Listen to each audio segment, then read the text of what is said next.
ਦੋਸਤੋ ਵੇਲੇ ਦੀ ਗੱਲ 'ਚ ਤੁਹਾਡਾ ਬਹੁਤ-ਬਹੁਤ ਸਵਾਗਤ। ਮੈਂ ਤੁਹਾਡਾ ਮੇਜ਼ਬਾਨ ਨਰਿੰਦਰ ਸਿੰਘ। ਇਸ ਵੇਲੇ ਸਾਰੀ ਦੁਨੀਆ ਦੀ ਜਿਹੜੀ ਨਜ਼ਰ ਹੈ ਉਹ ਰੂਸ ਅਤੇ ਯੂਕਰੇਨ ਵਿਚਾਲੇ ਜਿਹੜੀ ਲੜਾਈ ਚੱਲ ਰਹੀ ਹੈ ਉਹਦੇ 'ਤੇ ਹੀ ਹੈ। ਅਤੇ ਅੱਜ ਮੁੜ ਫਿਰ ਇਸ 'ਤੇ ਗੱਲਬਾਤ ਕਰਾਂਗੇ। ਸਾਡੇ ਨਾਲ ਨੇ ਅਮੀਰ ਸਿੰਘ ਜੀ। ਅਮੀਰ ਜੀ, ਤੁਹਾਡਾ ਸਵਾਗਤ ਹੈ ਜੀ। ਸ਼ੁਕਰੀਆ। ਸਾਨੂੰ ਹੁਣ ਤੱਕ ਦੀ ਅਪਡੇਟ ਦੇ ਦਿਓ ਵੀ ਕੀ ਕੁਛ ਹੋ ਗਿਆ ਹੁਣ। ਅਸਲ ਦੇ ਵਿੱਚ ਚੱਲ ਰਿਹਾ ਹੈ ਬੰਬਾਰਮੈਂਟ ਅਤੇ ਲੋਕਾਂ 'ਤੇ ਬੰਬ ਸੁੱਟੇ ਜਾ ਰਹੇ ਨੇ। ਬਾਕੀ ਚੀਜ਼ਾਂ ਨੇ। ਰਸ਼ੀਅਨ ਫੌਜਾਂ ਵੀ ਕਹਿੰਦੇ ਵੱਧ ਗਈਆਂ, ਨੇੜੇ ਆ ਗਈਆਂ ਬਿਲਕੁਲ ਉਹਦੀ ਰਾਜਧਾਨੀ ਦੇ ਯੂਕਰੇਨ ਦੀ। ਅਤੇ ਹੁਣ ਲੱਗਦਾ ਹੈ ਵੀ ਇਹ ਤਾਂ ਐਵੇਂ ਹੀ ਜਾਰੀ ਰਹਿੰਦੀ ਹੈ। ਅਤੇ ਹਾਲਾਂਕਿ ਯੂਕਰੇਨ ਦੇ ਰਾਸ਼ਟਰਪਤੀ ਨੇ ਵੀ ਕਿਹਾ, ਲੋਕਾਂ ਨੂੰ ਵੀ, ਨਾਗਰਿਕਾਂ ਨੂੰ ਵੀ ਉਹਨਾਂ ਨੇ ਕਿਹਾ ਕਿ ਹਥਿਆਰ ਜਿੰਨੇ ਮਰਜ਼ੀ ਲੈ ਲਓ। ਸੁਣਿਆ ਕਿ 10,000 ਤੋਂ ਜ਼ਿਆਦਾ ਹਥਿਆਰ ਲੈ ਵੀ ਲਏ ਨੇ ਲੋਕਾਂ ਨੇ। ਆਪਾਂ ਡਿਫੈਂਡ ਕਰਨਾ ਆਪਣੇ ਆਪ ਨੂੰ ਜਾਂਦੇ ਜੀ। ਪਰ ਜਦੋਂ ਬਹੁਤ ਜ਼ਿਆਦਾ ਅਸਾਮੀ ਲੜਾਈ ਹੁੰਦੀ ਹੈ, ਇੱਕ ਪਾਸੇ ਰਸੀਆ ਜਿਹਦੇ 'ਚ ਕਿਹਾ ਜਾਂਦਾ ਕਿ 29 ਲੱਖ ਦੇ ਕਰੀਬ ਉਹਦੀ ਮਿਲਟਰੀ ਹੈ, ਜਿਹੜੀ ਐਕਟਿਵ ਮਿਲਟਰੀ ਵੀ 11-12 ਲੱਖ ਹੈ। ਅਤੇ ਜਿੰਨੀ ਯੂਕਰੇਨ ਦੀ ਮਿਲਟਰੀ ਹੈ, ਮਤਲਬ ਉਹਨੇ ਤਾਂ ਉਹਨੇ ਆਲੇ ਦੁਆਲੇ ਲਾਤੇ ਲਿਆ ਕੇ ਆਪਣੇ ਜਿਹੜੇ ਵੱਲੋਂ। ਫਿਰ ਉਹਦੀ ਹਮਾਇਤ ਹੈ ਬੈਲਾਰੂਸ ਅਤੇ ਉਹ ਬਾਕੀ ਦੇ ਨੇੜੇ ਤੇੜੇ ਜਿੱਥੇ ਕਿਤੇ ਵੀ ਹੈ। ਯੂਕਰੇਨ ਨੂੰ ਜਿਨ੍ਹਾਂ ਨੇ ਹੱਲਾਸ਼ੇਰੀ ਦਿੱਤੀ ਸੀ ਕਿ ਕੋਈ ਨਹੀਂ ਤੂੰ ਖੜਾ ਰਹਿ, ਤੇਰੇ ਨਾਲ ਆ, ਮੈਨੂੰ ਲੱਗਦਾ ਉਹਦੇ ਨਾਲ ਆ ਫੇਸਬੁੱਕ ਵਾਲਾ ਕੰਮ ਹੋ ਗਿਆ ਵੀ ਤੇਰੇ ਨਾਲ ਆ, ਅਸੀਂ ਆ ਰਹੇ ਹਾਂ। ਅਤੇ ਹੁਣ ਨੈਟੋ ਵੀ ਅਤੇ ਅਮਰੀਕਾ ਵੀ ਪਿੱਛੇ ਹਟ ਕੇ ਵੀ ਅਸੀਂ ਨਹੀਂ ਕੋਈ ਹਮਲੇ ਦਾ ਜਵਾਬ ਜਾਂ ਉਸ ਭਾਸ਼ਾ 'ਚ ਤਾਂ ਨਹੀਂ ਜਾ ਰਹੇ, ਅਸੀਂ ਸੈਂਕਸ਼ਨ ਨਾਲ ਲਾ ਰਹੇ ਹਾਂ, ਜਾਂ ਅਸੀਂ ਵੱਧ ਤੋਂ ਵੱਧ ਜਿਹੜੇ ਵੀ ਨੇੜੇ ਦੇ ਉਹਦੇ ਦੇਸ਼ ਨੇ ਨਾਟੋ ਦੇ ਮੈਂਬਰ ਨੇ, ਹੰਗਰੀ ਹੈ, ਪੋਲੈਂਡ ਹੈ, ਇਹਦੇ ਨੇੜੇ ਤੇੜੇ ਅਸੀਂ ਦੇਖਦੇ ਹਾਂ ਜੇ ਉੱਥੇ ਤੱਕ ਜਾਊਗਾ। ਉੱਥੇ ਤੱਕ ਉਹਨੇ ਜਾਣਾ ਨਹੀਂ। ਉਹਨੇ ਇੱਕ ਤਾਂ ਇਸ ਭਾਸ਼ਾ 'ਚ ਥ੍ਰੈਟ ਕੀਤਾ ਬਾਕੀਆਂ ਨੂੰ ਵੀ, ਜਿਵੇਂ ਦੋ ਲੜਦੇ ਹੁੰਦੇ ਨੇ ਨਾ ਬੰਦੇ, ਉਹ ਕਹਿੰਦਾ ਜੇ ਤੀਜਾ ਜਿਹੜਾ ਆਇਆ ਤਾਂ ਉਹਨੂੰ ਵੀ ਸਖਤ ਜਵਾਬ ਦਿੱਤਾ ਜਾਏਗਾ, ਮਤਲਬ ਇੱਕ ਲੈਵਲ ਦੀ ਇਸ ਪੱਧਰ 'ਤੇ। ਅਤੇ ਉਹਦੇ 'ਚ ਦਖਲ ਦੇਣ ਦੀ ਇਹ ਮੈਨੂੰ ਨਹੀਂ ਲੱਗਦਾ ਕਿਸੇ 'ਚ ਅਜੇ ਕੁਵੱਤ ਉਸ ਪੱਧਰ ਦੇ ਉੱਤੇ ਹੈ ਕਿ ਮਿਲਟਰੀ ਦੇ ਤੌਰ 'ਤੇ ਦਖਲ ਦੇ ਦਿੱਤਾ ਜਾਵੇ। ਮਿਲਟਰੀ ਦੇ ਤੌਰ 'ਤੇ ਦਖਲ ਦੇਣ ਦਾ ਮਤਲਬ ਇਹ ਹੈ ਕਿ ਫਿਰ ਜੰਗ ਦਾ ਦਾਇਰਾ ਬਹੁਤ ਵੱਡੇ ਪੱਧਰ ਦੇ ਉੱਤੇ ਫੈਲ ਜਾਣਾ। ਔਰ ਅਮਰੀਕਾ ਦੀ ਵੀ ਮੈਨੂੰ ਲੱਗਦਾ ਉਹ ਤਾਕਤ ਨਹੀਂ ਹੈ। ਅਮਰੀਕਾ ਦੀ ਉਹ ਤਾਕਤ ਜੇ ਇੰਨੀ ਹੁੰਦੀ ਤਾਂ ਅਫਗਾਨਿਸਤਾਨ ਤੋਂ ਹੁਣ ਹੱਥ ਜੋੜ ਕੇ ਵਾਪਸ ਗਿਆ। ਇਹ ਤੋਂ ਪਹਿਲਾਂ ਇਰਾਕ ਤੋਂ ਆਇਆ। ਅਰਥ ਵਿਵਸਥਾ ਸਾਰਿਆਂ ਦੀ 'ਚ ਸਮੱਸਿਆ ਐਤਕੀ ਬਣੀ ਹੋਈ ਹੈ। ਪਰ ਉੱਥੇ ਉਹ ਸਾਰੀਆਂ ਚੀਜ਼ਾਂ ਨੇ, ਮੌਤਾਂ ਵੀ ਹੋ ਰਹੀਆਂ ਨੇ ਅਤੇ ਲੋਕ ਬੇਸਮੈਂਟਾਂ ਦੇ ਵਿੱਚ, ਮੈਟਰੋ ਸਟੇਸ਼ਨਾਂ ਦੇ ਨੀਚੇ। ਯੂਕਰੇਨ ਦੇ ਵਿੱਚ ਇੱਕ ਤਾਂ ਕਿਉਂਕਿ ਉਹ ਪੁਰਾਣਾ ਸੋਵੀਅਤ ਸੰਘ ਦਾ ਹੀ ਹਿੱਸਾ ਰਿਹਾ ਹੈ, ਇਸ ਲਈ ਬਹੁਤ ਜੰਗਾਂ ਦੇਖੀਆਂ ਨੇ, ਬਹੁਤ ਜ਼ਿਆਦਾ ਬਾਕੀ ਦੀਆਂ ਚੀਜ਼ਾਂ ਹੋਈਆਂ ਨੇ। ਹੁਣ ਉਹਨੂੰ ਬਾਹਰੋਂ ਸਪੋਰਟ ਨਾ ਮਿਲਣਾ, ਇਹਦਾ ਮਤਲਬ ਇਹ ਗੱਲ ਇੱਥੋਂ ਤੱਕ ਖੜੀ ਆ ਕੇ ਕਿ ਇਹਨੂੰ ਅਨਆਰਮਡ ਕਰਨਾ। ਉਹ ਕਹਿੰਦਾ ਵੀ ਇਹਦੇ ਹਥਿਆਰ ਸੁਟਾਉਣੇ ਨੇ, ਯੂਕਰੇਨ ਫੌਜਾਂ ਹਥਿਆਰ ਸੁੱਟ ਦੇਣ, ਬਿਨਾਂ ਹਥਿਆਰ ਤੋਂ ਰਹਿਣ, ਅਤੇ ਫਿਰ ਕੋਈ ਗੱਲ ਨਹੀਂ, ਮਤਲਬ ਆਪਣੇ ਕਬਜ਼ੇ 'ਚ ਕਰਨਾ ਇੱਕ ਤਰੀਕੇ ਦਾ। ਜਦੋਂ ਹਥਿਆਰ ਹੀ ਸੁੱਟਤੇ ਫਿਰ ਤੁਸੀਂ ਡਾਇਰੈਕਟ ਕਬਜ਼ਾ ਕਰੋ ਜਾਂ ਵੈਸੇ ਹੀ ਕਹੋ ਕਿ ਮੈਂ ਬਿਨਾਂ ਕਬਜ਼ੇ ਤੋਂ ਹੀ ਰਹੂੰਗਾ। ਪਰ ਇੱਕ ਗੱਲ ਤਾਂ ਕਲੀਅਰ ਹੈ ਕਿ ਇਹ ਅਸਾਮੀ ਲੜਾਈ ਹੈ। ਯੂਕਰੇਨ ਦੀ ਹਾਰ ਦਿਖਾਈ ਦੇ ਰਹੀ ਹੈ ਇਸ ਮਾਮਲੇ ਦੇ ਵਿੱਚ। ਕਦੋਂ ਹੁਣ ਐਗਰੀਮੈਂਟ ਹੁੰਦਾ, ਕਦੋਂ ਕਹਿੰਦਾ ਮੈਂ ਜਿੱਤ ਗਿਆ, ਜਾਂ ਦੂਜਾ ਕਹਿੰਦਾ ਆਪਾਂ ਸਹਿਮਤੀ ਕਰ ਲਈ। ਉਹਨੂੰ ਇਹ ਮਨਾਉਣ 'ਤੇ ਲੱਗਿਆ ਹੋਇਆ ਕਿ ਤੂੰ ਇਹ ਕਹੇ ਕਿ ਮੈਂ ਨਾਟੋ ਦਾ ਮੈਂਬਰ ਨਹੀਂ ਬਣੂੰਗਾ, ਮੈਂ ਅਮਰੀਕਾ ਨਾਲ ਜਾਂ ਬਾਕੀ ਦੇ ਕੰਟਰੀਜ਼ ਦੇ ਨਾਲ ਓਫੀਸ਼ਲੀ ਨਹੀਂ ਜੁੜੂਗਾ ਜਿਹੜਾ ਕਿ ਪਹਿਲਾਂ ਸੀ। ਔਰ ਜੇਕਰ ਜਦੋਂ ਇਹ ਕਹਿ ਦਿੰਦਾ ਅਤੇ ਜਾਂ ਉਸ ਤੋਂ ਬਾਅਦ ਸ਼ਾਇਦ ਕੋਈ ਐਗਰੀਮੈਂਟ ਉਹਨਾਂ ਦਾ ਹੋਣ ਦੀ ਕੋਈ ਸੰਭਾਵਨਾ ਉਸ ਤੋਂ ਬਾਅਦ ਬਣੇਗੀ। ਅਤੇ ਜੇਕਰ ਉਹ ਵੀ ਬਣ ਜਾਂਦੀ ਹੈ ਤਾਂ ਵੀ ਇੱਕ ਗੱਲ ਕਲੀਅਰ ਮੰਨੀ ਜਾਏਗੀ ਕਿ ਫਿਰ ਇਹਦਾ ਮਤਲਬ ਕਿ ਰੂਸ ਦਾ ਇਰਾਦਾ ਪੁਰਾਣੀ ਸੋਵੀਅਤ ਯੂਨੀਅਨ ਦੇ ਦੇਸ਼ਾਂ ਨੂੰ ਇਕੱਠੇ ਕਰਨਾ, ਜਿਵੇਂ ਪਹਿਲਾਂ ਆਰਮੀਨੀਆ ਤਾਂ ਉਹਨੇ ਨਾਲ ਲਾ ਹੀ ਲਿਆ, ਅਤੇ ਜਾਰਜੀਆ ਵੀ ਲਗਭਗ ਉਹਦੇ ਨੇੜੇ ਤੇੜੇ ਉਹਦੇ ਸਹਿਯੋਗੀ ਦੇ ਤੌਰ 'ਤੇ ਹੈ। ਹੁਣ ਆਹ ਦੋ ਜਿਹੜੇ ਦੋ ਖੇਤਰ ਸੀ, ਇਹਨਾਂ 'ਤੇ ਤਾਂ ਵਿੱਚੋਂ ਆ ਕੇ ਬੈਠ ਹੀ ਗਿਆ।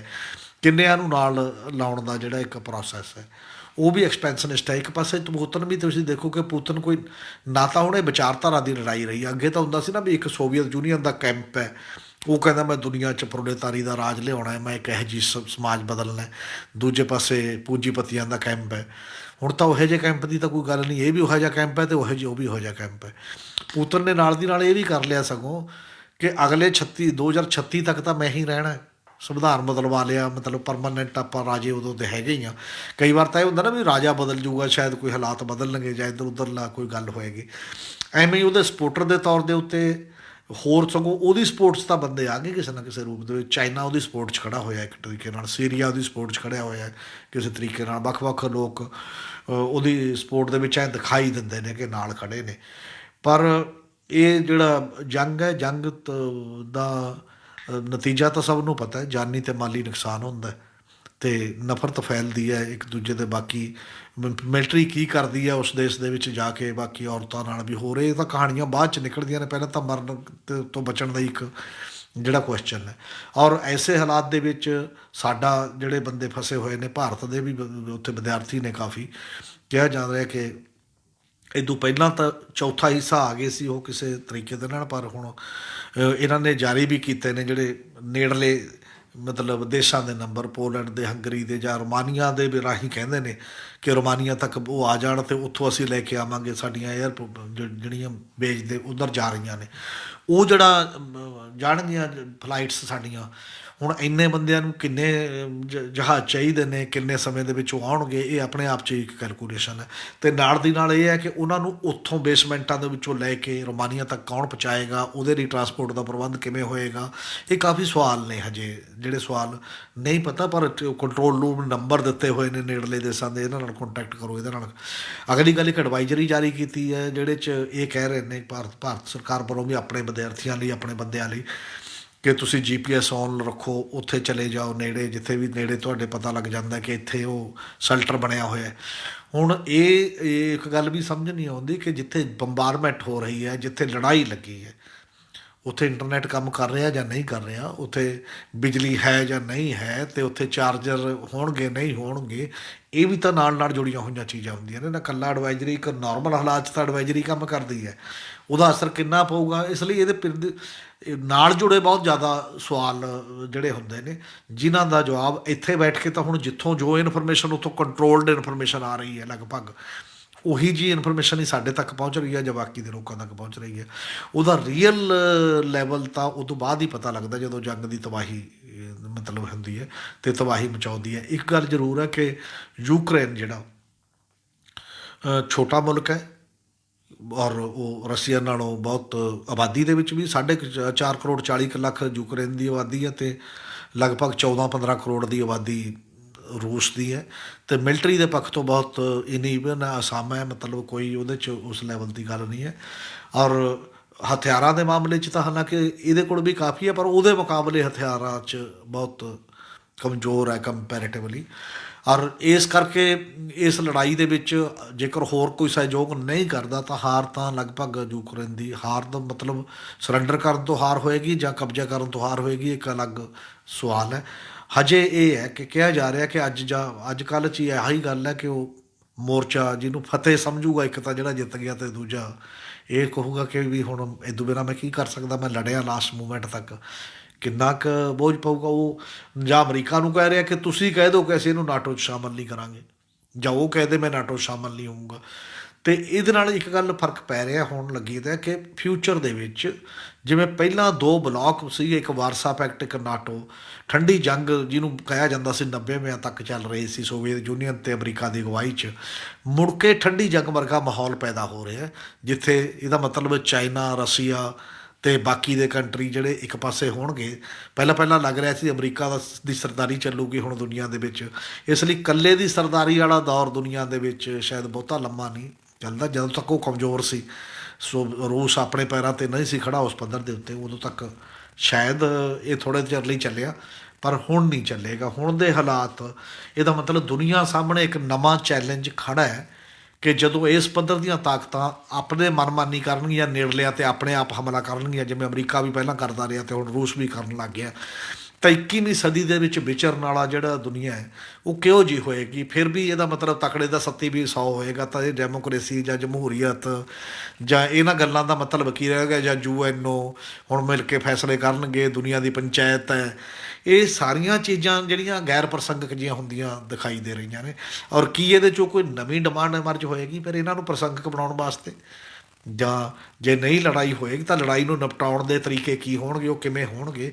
ਇਹ ਕਾਫੀ ਸਵਾਲ ਜਿਹੜੇ ਮਾਡਰਨ ਸੁਸਾਇਟੀ ਦੇ ਸਾਹਮਣੇ ਜਿਹੜੇ ਖੜ੍ਹੇ ਹੋ ਰਹੇ ਨੇ। ਤੁਸੀਂ ਹਮੀਰ ਜੀ ਗੱਲ ਕੀਤੀ ਕੋਲਡ ਵਾਰ ਦੀ, ਠੰਡੀ ਜੰਗ ਦੀ, ਵੀ ਉਹ ਦੌਰ, ਮੈਨੂੰ ਲੱਗਦਾ ਹੈ ਵੀ ਰਸ਼ੀਆ ਦਾ ਜਿਹੜਾ ਸੋਵੀਅਤ ਸੰਘ ਸੀ ਉਸ ਵੇਲੇ ਇਹਨਾਂ ਦਾ ਵਾਰਸਾ ਜਿਹੜੇ ਪੈਕਟ ਚੱਲਦਾ ਸੀਗਾ, ਅਤੇ ਉੱਧਰ ਨਾਟੋ ਚੱਲਦਾ ਸੀ, ਇਹਨਾਂ ਦਾ ਤਾਂ ਖਤਮ ਹੋ ਗਿਆ ਸੀ, ਪਰ ਅਮਰੀਕਾ ਨੇ ਉਸ ਨੂੰ ਬਰਕਰਾਰ ਰੱਖਿਆ, ਉਹਨੂੰ ਡਿਸਬੈਂਡ ਨਹੀਂ ਕੀਤਾ, ਭੰਗ ਨਹੀਂ ਕੀਤਾ।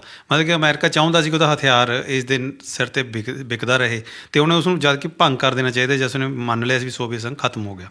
ਅਤੇ ਦੂਜਾ ਸਵਾਲ ਇਹ ਹੈ ਕਿ ਜਿਹੜਾ ਹੁਣ ਸਾਡੇ ਪ੍ਰਧਾਨ ਮੰਤਰੀ ਨੇ ਵੀ ਉਹਨਾਂ ਨਾਲ, ਪੁਤਿਨ ਉਹਨਾਂ ਨਾਲ ਰਾਤ ਗੱਲਬਾਤ ਕੀਤੀ ਹੈ, ਅਤੇ ਪਾਕਿਸਤਾਨ ਦਾ ਪ੍ਰਧਾਨ ਮੰਤਰੀ ਇਮਰਾਨ ਖਾਨ ਹੋਰੀ ਵੀ ਜੰਗ ਸ਼ੁਰੂ ਹੁੰਦੇ ਹੀ ਰਸ਼ੀਆ ਪਹੁੰਚੇ ਹੋਏ ਸੀ।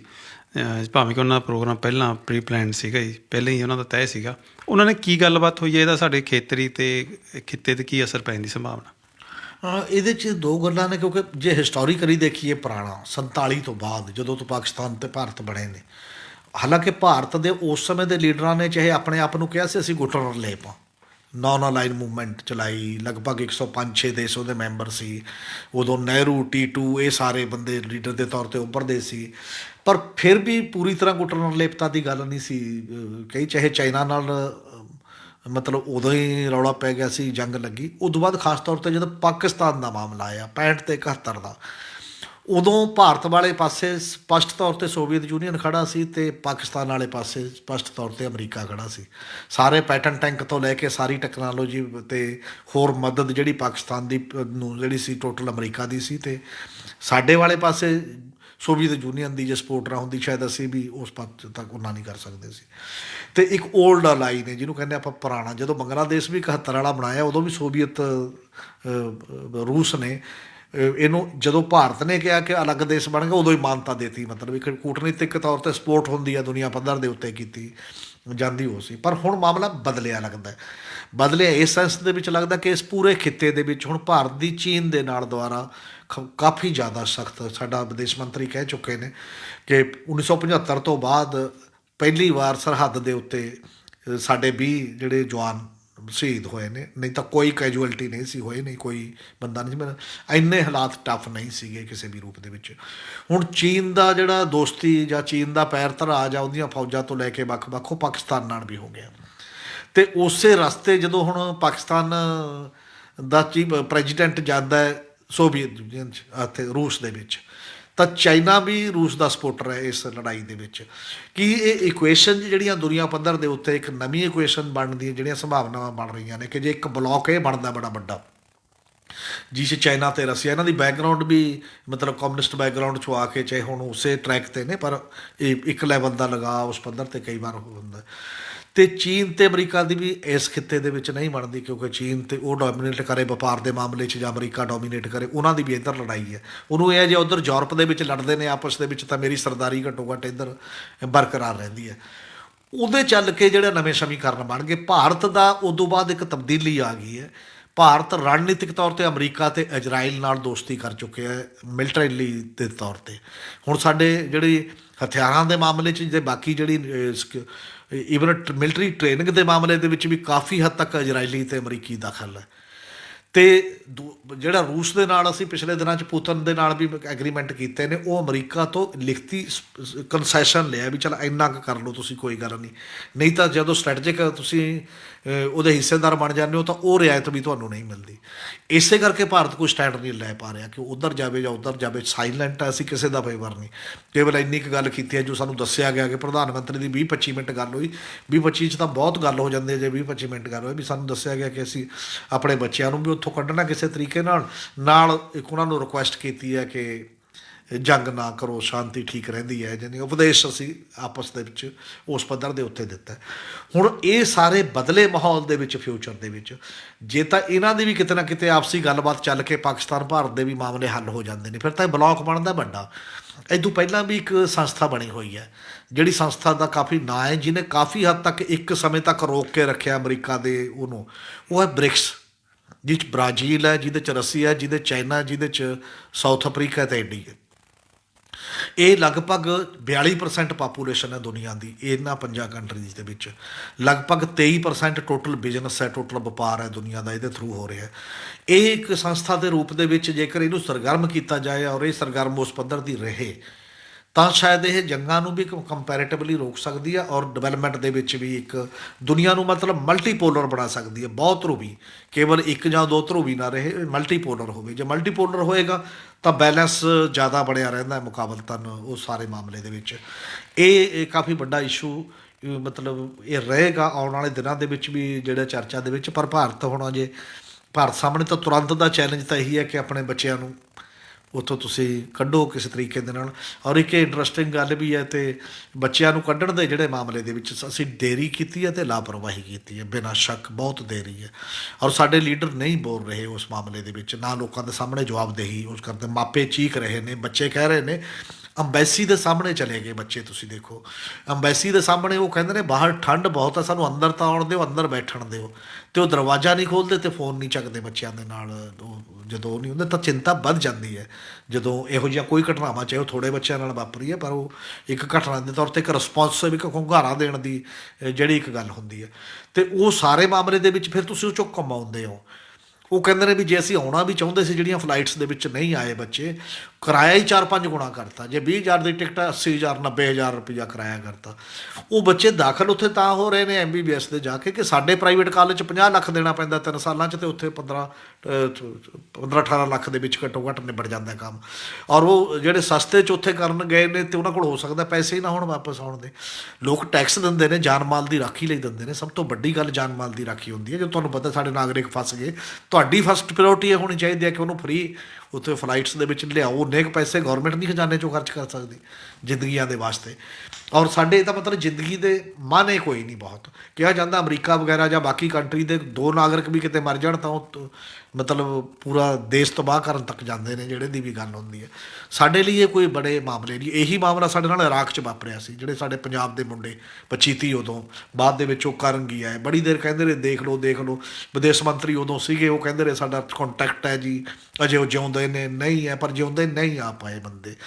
ਇਹ ਜਿਹੜੇ ਬਾਰ-ਬਾਰ ਵਾਪਰ ਰਹੇ ਇਹੋ ਜਿਹੇ ਸੰਕਟਾਂ ਦੇ ਵਿੱਚ ਅਸਫਲਤਾਵਾਂ ਨੇ ਜਿਹੜੀਆਂ, ਇਹਨੂੰ ਜ਼ਰੂਰ ਧਿਆਨ ਨਾਲ ਦੇਖਣ ਦਾ ਕੁਐਸਚਨ ਹੈ, ਕਿਉਂਕਿ ਤੁਹਾਡੇ ਦੇਸ਼ਾਂ ਤੋਂ ਹੀ ਮੰਗ ਕਰਦੇ ਹੁੰਦੇ ਨੇ ਕਿ ਤੁਸੀਂ ਆਪਣੀ ਕੂਟਨੀਤੀ ਵਰਤੋ, ਪੈਸੇ ਵਰਤੋ, ਪ੍ਰਭਾਵ ਵਰਤੋ। ਤੁਹਾਡੇ ਕਰਕੇ ਉਹਨਾਂ ਦੀਆਂ ਜ਼ਿੰਦਗੀਆਂ ਜਿਹੜੀਆਂ ਨੇ ਉਹ ਮਹਿਫੂਜ਼ ਰਹਿਣੀਆਂ ਚਾਹੀਦੀਆਂ ਨੇ, ਨਹੀਂ ਤਾਂ ਫਿਰ ਉਹ ਗੱਲ ਨਹੀਂ ਬਣਦੀ। ਬਾਅਦ ਦੇ ਵਿੱਚ ਜਾ ਕੇ ਤੁਸੀਂ ਜੋ ਮਰਜ਼ੀ ਕਰਦੇ ਰਹੋ, ਅਸੀਂ ਆਹ ਕੀਤਾ ਸੀ, ਆਹ ਕੀਤਾ ਸੀ। ਉਹ ਭੱਜ ਨੱਠ ਨੂੰ ਕੋਈ ਨਹੀਂ ਦੇਖਦਾ, ਰਿਜ਼ਲਟ ਨੂੰ ਦੇਖਦਾ ਕਿ ਰਿਜ਼ਲਟ ਕੀ ਨੇ, ਕੀ ਉਹ ਵਾਕਈ ਸੁਰੱਖਿਅਤ ਆ ਗਏ ਜਾਂ ਨਹੀਂ ਆ ਗਏ। ਇਹ ਇੱਕ ਸੰਵੇਦਨਸ਼ੀਲ ਮਸਲਾ ਵੀ ਹੈ, ਔਰ ਗੌਰਮੈਂਟਾਂ ਪ੍ਰਤੀ ਇੱਕ ਗੰਭੀਰ ਸਵਾਲ ਵੀ ਹੈ। ਬਹੁਤ ਬਹੁਤ ਸ਼ੁਕਰੀਆ ਹਮੀਰ ਜੀ। ਦੋਸਤੋ, ਜੰਗ ਕਿਸੇ ਮਸਲੇ ਦਾ ਹੱਲ ਨਹੀਂ, ਇਹੀ ਦੁਆ ਕਰਦੇ ਹਾਂ ਕਿ ਛੇਤੀ ਉਹ ਨਿਬੜੇ ਮਸਲਾ। ਬਹੁਤ ਬਹੁਤ ਧੰਨਵਾਦ।